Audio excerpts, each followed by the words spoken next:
Hi, my name is Gibson, and I'm the co-owner and creator of the Personal Development School. This is your Daily Breakthrough video, and in this video, I'm going to talk to you a little bit about conscious parenting. So this is a topic that I'm so excited to discuss because, we've done a lot of work, and a lot of this channel has to do with hey, here's how to define and isolate whatever problem you're facing in your life. And here are the reprogramming tools or strategies or, a lot of tools and strategies and workbooks and stuff inside of the Personal Development School, basically to be able to transform that problem at the subconscious level. And so, we've done a lot of that work, and now we're sort of complementing all of that by creating, here is what, for example, a secure relationship looks like. And we've just put out our advanced secure and basic secure attachment style courses and how we can model from these things and how to know what you're really trying to set your sights on in all of these different areas. And so it's really important when we're trying to transform anything that we isolate the problem, that we get clear about what the problem is. But it's also nice to have a sort of partnership in that with, here's what you're looking to become or create, or here's how you're looking to show up, and to have something to model off of, because modeling is a huge part of learning, and it's actually a really big part of subconscious programming and imprinting in our early childhood.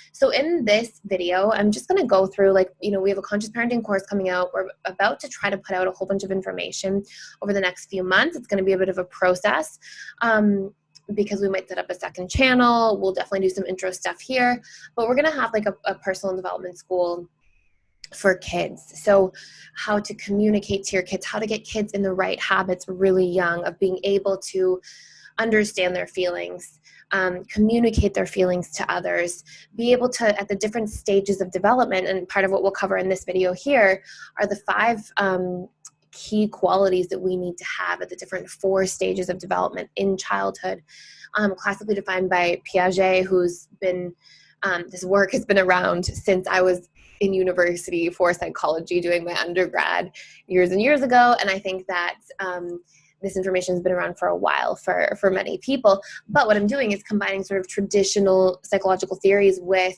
the subconscious mind, and how we can actually work to reprogram these things and create change. So there's all this exciting stuff. You're going to hear some of it in this video. And basically what this video is going to take you through are the 4 stages of development for a child up until the age of 12 and up, and the 5 key qualities that are really necessary for children to be able to understand and navigate in these stages. Now, there's a tremendous amount I could say about this. I'm sure you guys most of you have probably heard some of my videos before and know I can sort of go on and on with being excited to share information. I am going to try to keep this video pretty high level, just so it's straightforward. It's a big introductory video to a whole bunch of information. And if this is something you're looking for, stay tuned. And also, we're going to have a whole bunch of information in depth for this course, or for courses inside of the school. And something you can do from a lot of this information is, as you go through this video here today, for example, look at what you might have been missing, either at a particular stage because of maybe something happening in your family. So let's just say, for example, the pre-operational stage is from age 2 to 7. Maybe during that stage, you felt like, okay, my parents had a death that happened with their parent or a close family member, and there was a loss, and they became really withdrawn for a year. Oh, I might not have really had a lot of consistency, or having had my needs met for prolonged periods of time on a consistent basis during that stage.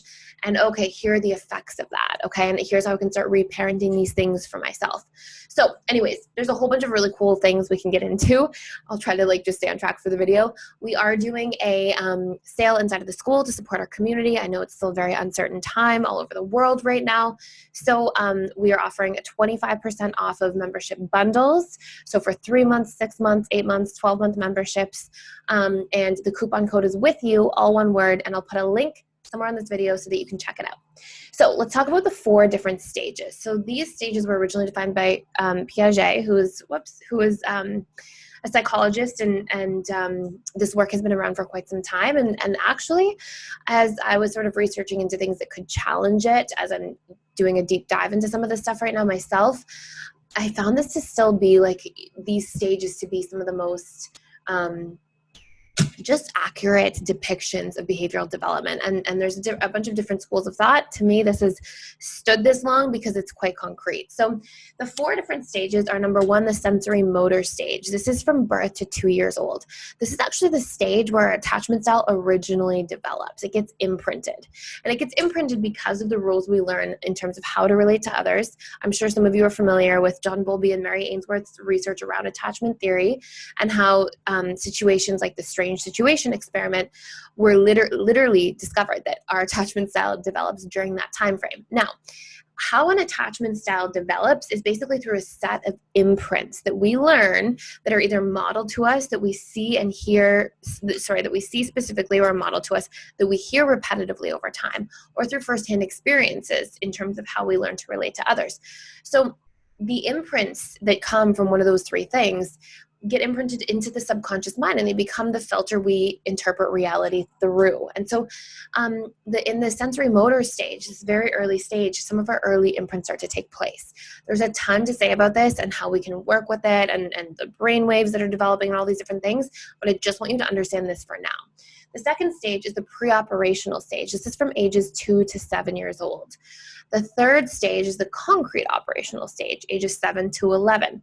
Now, really from like 0 to 7 or 8 years old, our brain is producing mostly alpha and theta brainwaves. So we are like sponges. We are soaking everything up. We are in a state of hypersuggestibility. And if you're not familiar with what that term means, suggestibility is essentially a term to describe what brainwave patterns we need in order to be hypnotized. And because the brain of a child is producing mostly alpha and theta brainwaves, and because it's in this like very rapid brain mapping period, we are like deeply imprinted by our experiences at these very early ages. And you know, a line from Dr. Gabor Mate, who talks about attachment parenting and these sorts of different things.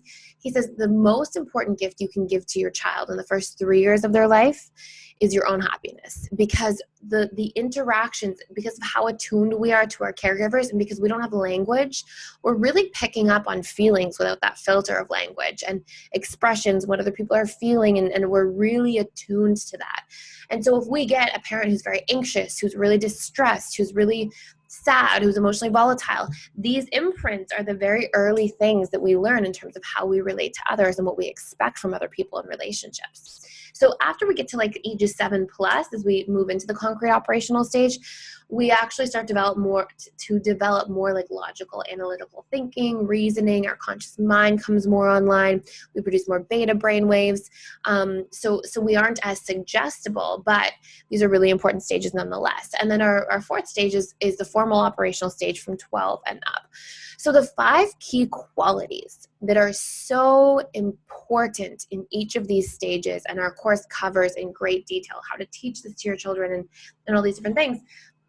The really important qualities are things like this, okay? Number 1, in these stages, and of course the not urgency, but like the importance of the importance is all I can think of.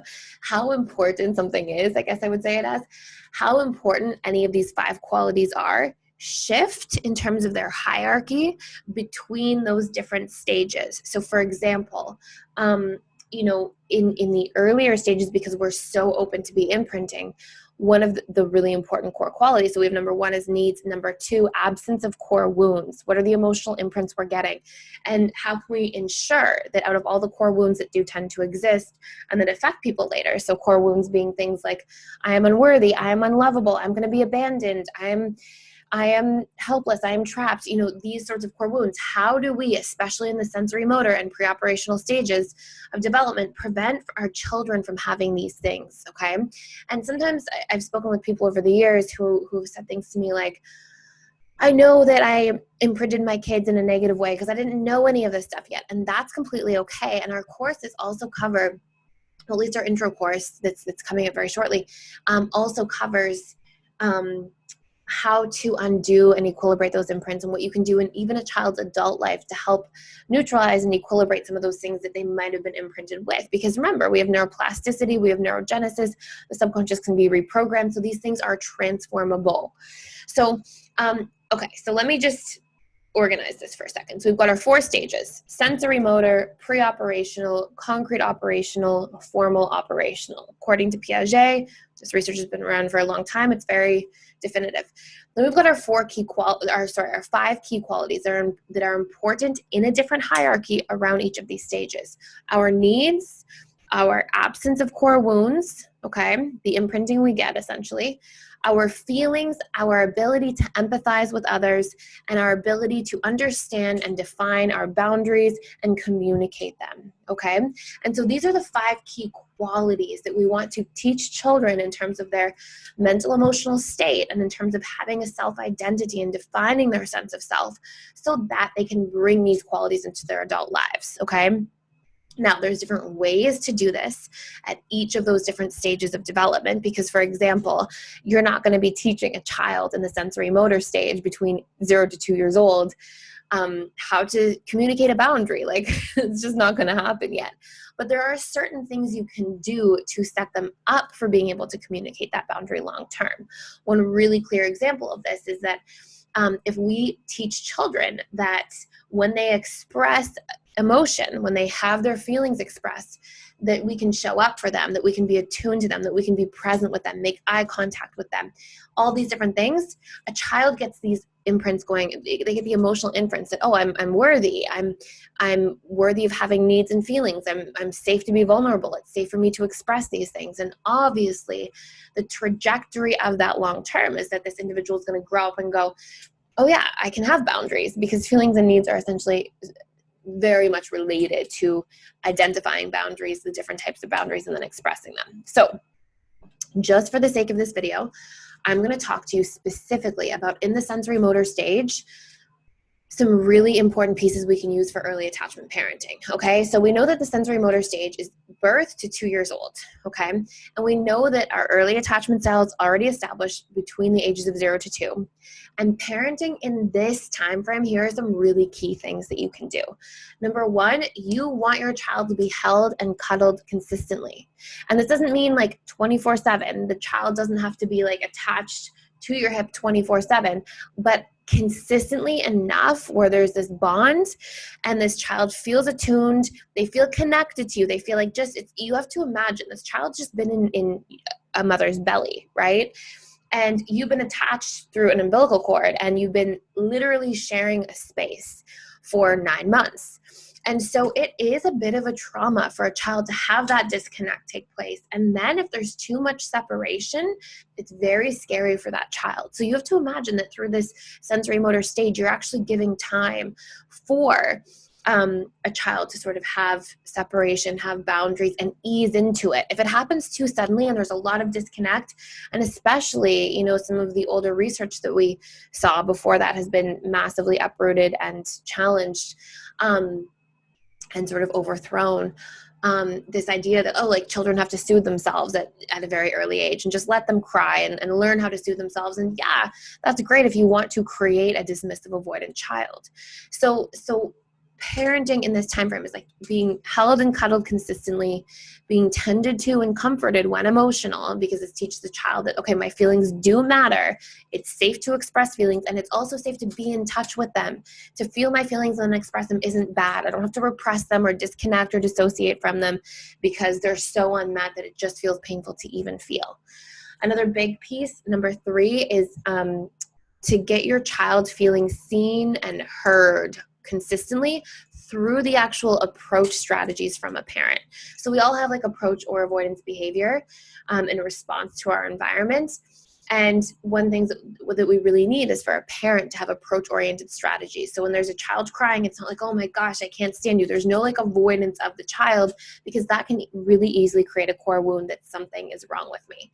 Another few key points that are really important is to have eye contact made very frequently, to be spoken to gently, okay, to soothe the child, to learn, so that the child can learn through imprints, through subconscious programming, that they get soothed through others. It's okay to be soothed through other people, that they are seen, they are tended to, they are attuned to because of eye contact. And that actually opens up this space for that child in their adult lives to feel like it's safe to be vulnerable, it's safe to be intimate. And then we also have to have the emotional state of the caregiver very much checked into, okay? If the emotional state of the caregiver where, like, you know, you're projecting onto your child, you're like, why are you so emotional?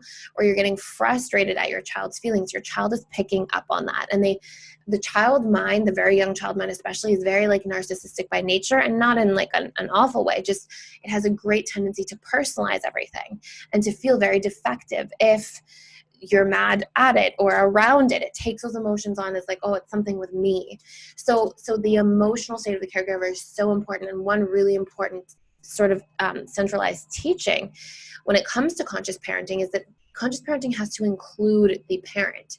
This isn't about you being the disciplinary and being the authority on a child, or to think that, you know, you are the owner of a child. What it's really about is to be able to recognize, hey, you know, if I have something that's triggered in me when I'm parenting, what comes up inside of me that is imbalanced enough for me to be triggered by a baby crying? How am I personalizing that? How am I resisting that, thinking it should be different, feeling frustrated, feeling impatient? What qualities exist inside of me, or what wounds, and why? So there is so much to say.